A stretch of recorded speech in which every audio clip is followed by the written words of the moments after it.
Monsieur le ministre d'État, ministre de l'Économie, des Finances, de la Dette, des Participations, chargé de la lutte contre la vie chère, distingués invités en vos rangs, grades, qualité, tout protocole respecté. Je voudrais m'acquitter d'un devoir, celui de vous souhaiter, au nom du gouverneur de la Banque des États de l'Afrique centrale, une chaleureuse et cordiale bienvenue à Libreville, en terre gabonaise. C'est avec un réel plaisir que je m'adresse à vous dans cette salle de l'hôtel Radisson Blu de Libreville.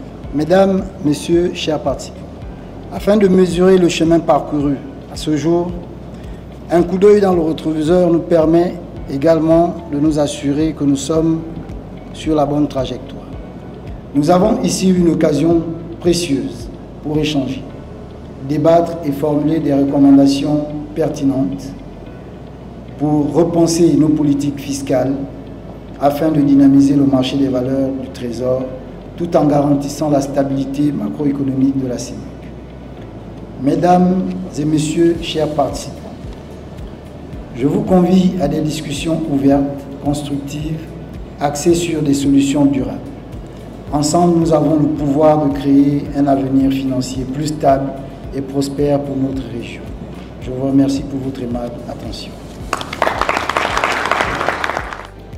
Mesdames, Messieurs les représentants des administrations financières des États membres de la CEMAC, membres du cadre permanent de concertation des trésors publics de la CEMAC, Mesdames, Messieurs, distingués invités.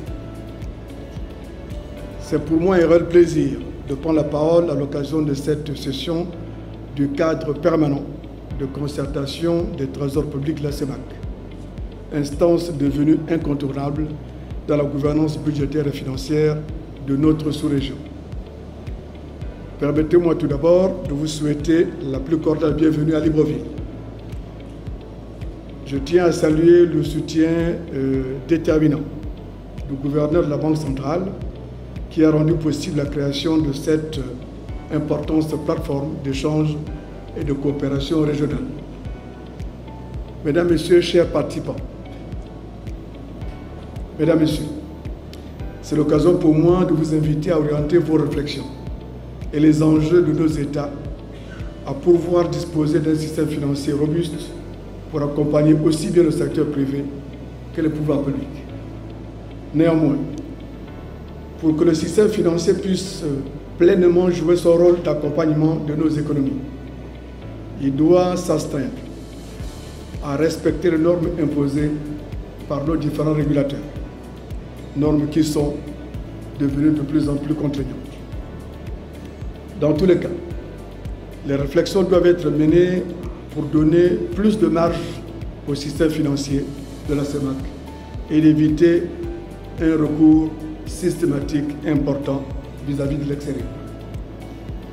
Mesdames, Messieurs, chers participants, il est donc essentiel de mesurer pleinement les enjeux stratégiques que soulèvent les différentes thématiques, tant pour la soutenabilité de nos finances publiques que pour la consolidation de l'intégration régionale. Je formule le vœu que vos échanges soient de grande qualité, nourris par des interventions constructives et porteuses de solutions concrètes. En réitérant mes vœux de plein succès à vos travaux, je déclare ouverte la 14e session du cadre permanent de concertation des trésors publics de la zone CEMAC. Et je vous remercie pour votre bien aimable attention.